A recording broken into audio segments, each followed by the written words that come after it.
to my third episode of Stash Busting. When we were last together on my last episode back in November, I had barely used up any yarn. I had made quite a few projects, I just hadn't used a lot of yarn. Well, it looks like it's probably the same this time around. But I will say a huge reason why is because I've been separated from my stash.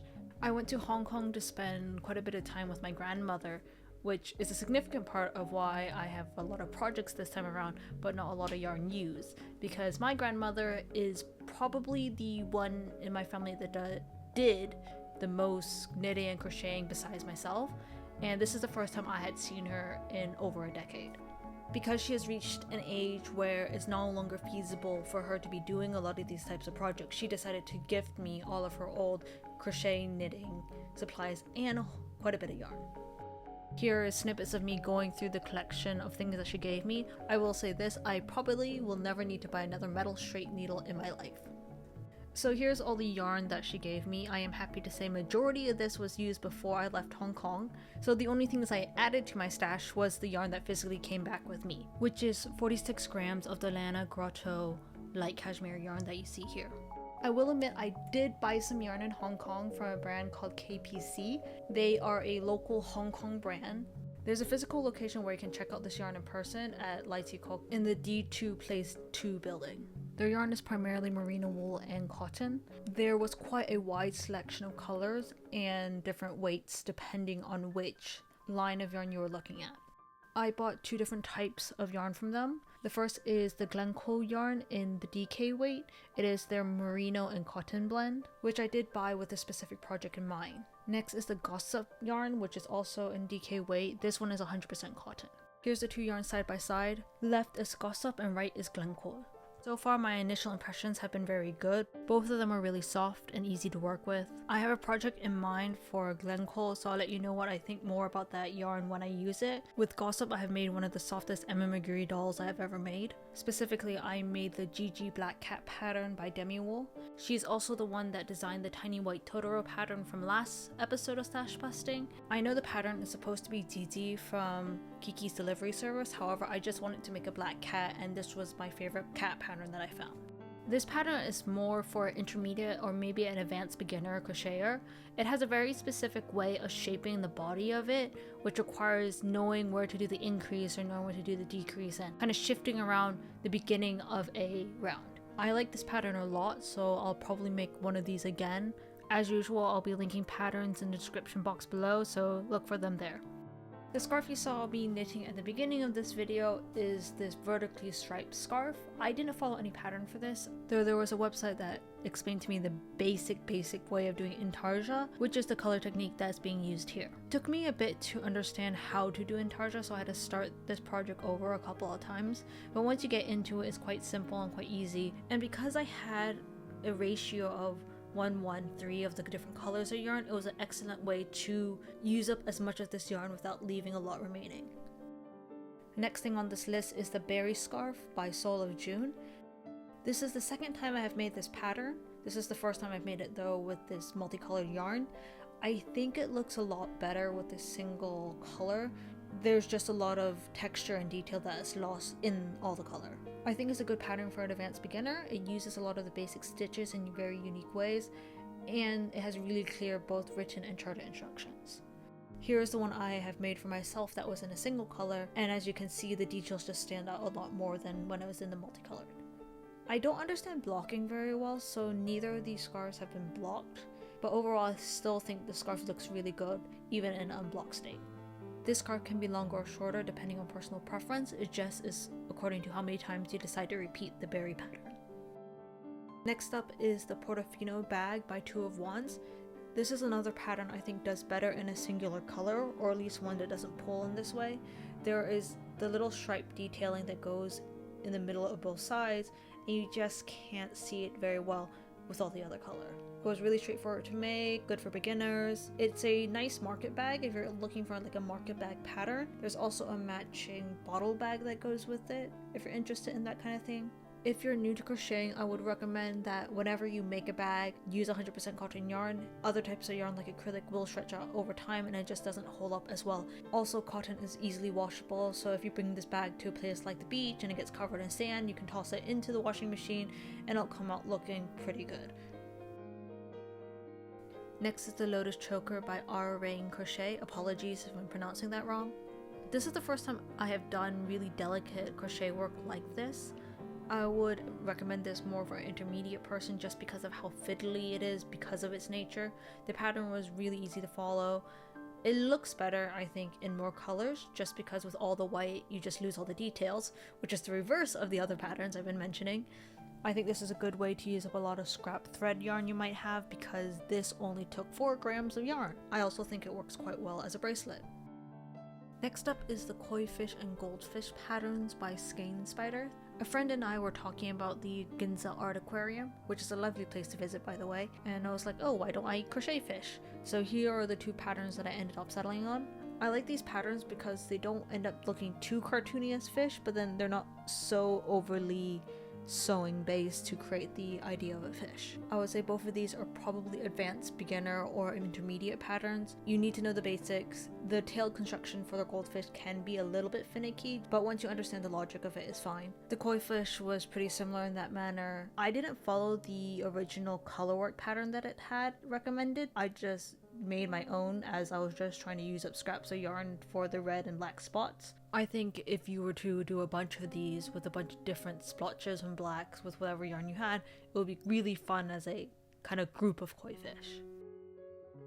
Next is this pattern, which is the Robo Robot. This pattern comes from a book called Amigurumi Cozy by Lan An Bui and Josephina Wan. This book was my first Amigurumi book. I would say that the book and the patterns inside the book are very good for beginners. That's where I started. This particular pattern I like a lot because I like customizing it to whoever I'm gifting it to, usually using their favorite colors or switching it up so there's more colors or less colors.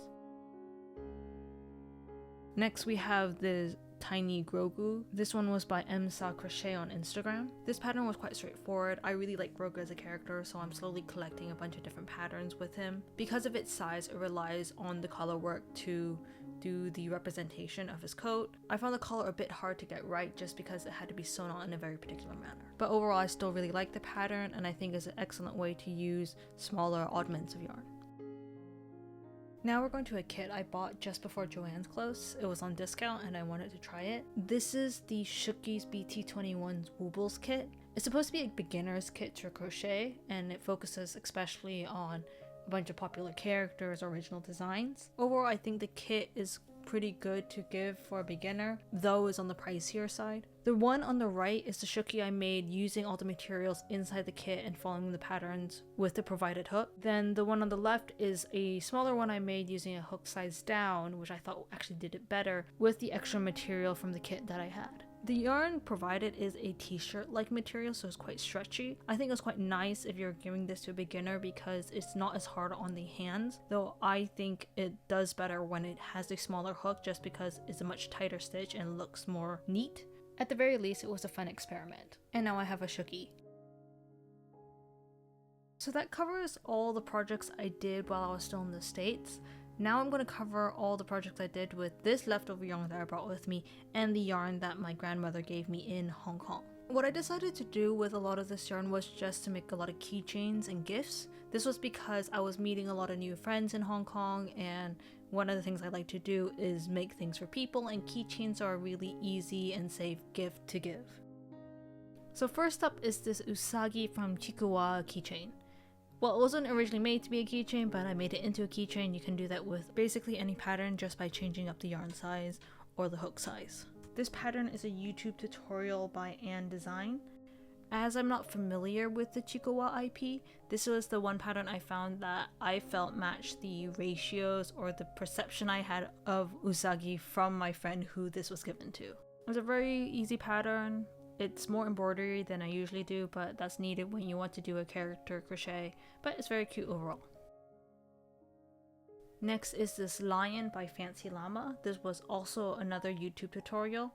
This pattern I chose because I only had yellow and this reddish orange yarn, basically scraps of that reddish orange yarn. So I was trying to figure out how do I make a lion without having to buy a bunch of orange yarn, because this is for a friend who really likes cute lions. And so this was the pattern I felt best fit whatever yarn I had, and in a size that I felt would work well as a keychain. I had to be more careful with this pattern because the mane had to be pinned in place in order for it to sit properly. So just keep that in mind if you're interested in making this pattern. So what I decided to do with the rest of the yarn was try out a whole bunch of non-sew crochet patterns. First up is this gummy bear pattern by Once Upon a Cheerio. I have done this before. I like this very much. The way I change it or test new things with it is change the color of the ears, the nose, and the hands. You don't have to do any sewing, and it requires very, very little stuffing, so it's very good for scrap yarn. Next are two no-sew patterns by Stitch by Faye. One is the no-sew cat, seen here, and the other one is the no-sew chick. Of these two ones, I like the no-sew chick better. It's just truly a tiny ball of a chick, and it's easy to make. Two colors. You sew the mouth on while you're crocheting the thing, so you don't have to do sewing afterward, which is fine by me, which I really like.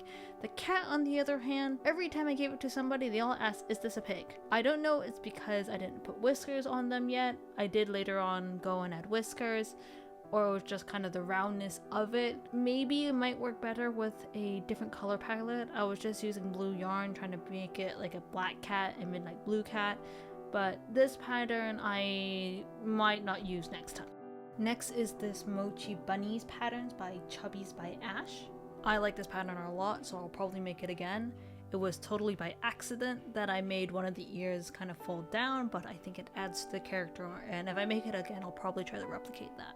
And finally, we have the Octopus Squish by Sweet Softies and the No-Sew Fish by Chai Coffee Crochet. Both easy stash busting patterns. Now, I don't have video of this project, but I did use these two yarns to make a cute little beanie for a friend who recently had a daughter. And this yarn, which I mentioned before, was primarily used to make a scarf. The pattern is called Butterflies Flying Out of Your Stash Box by Eri Shimizu. I currently don't have any footage of this project, but I'll hopefully include it in my next stash busting episode. Now, the next project has not been completed yet. I thought it would just be best to talk about it, and so you will have something to watch while I talk about the totals of all my stash busting. I brought this gigantic cone of yarn with me to Hong Kong in hopes of making my very first sweater. It is the Grid Saddle Shoulder Sweater by Susan's Family. Because there's already so many patterns I covered in this video, I'll talk more about this pattern later on.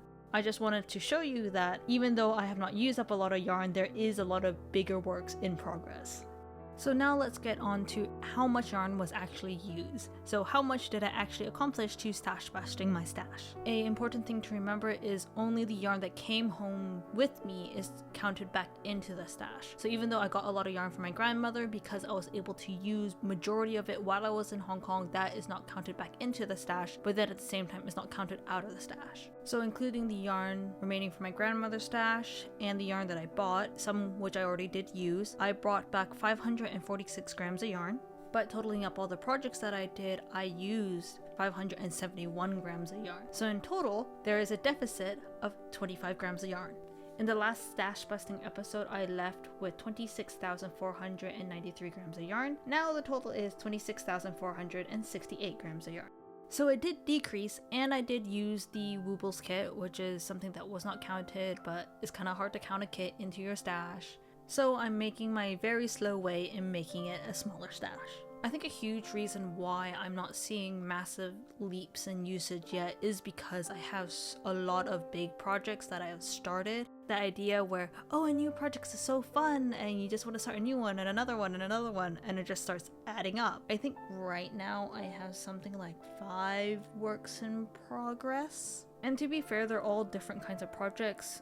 Most of them are garment projects, which garment making is a new thing for me. Besides scarves and hats, I haven't really done a lot of wearable items, so those are taking me longer because one of them I'm using to really learn how to read charted patterns. The other is something I am making up as I go because I couldn't find a pattern for something I really wanted to make. For now, I'll end the episode here. I have covered quite a few patterns that I did make, even though not a lot of yarn was used. Let me know what you think of this episode's format. Because I was traveling quite a bit, I didn't have most of these projects by the time I edited this video, or just I couldn't bring it with me to film. So let me know what you think. Please check out my Instagram. I sometimes post BTS of some of the projects here and photos of both older and newer projects that I've worked on. If you like this content, please consider subscribing and giving a like to this video. And hopefully I'll see you in the next stash busting video. Bye!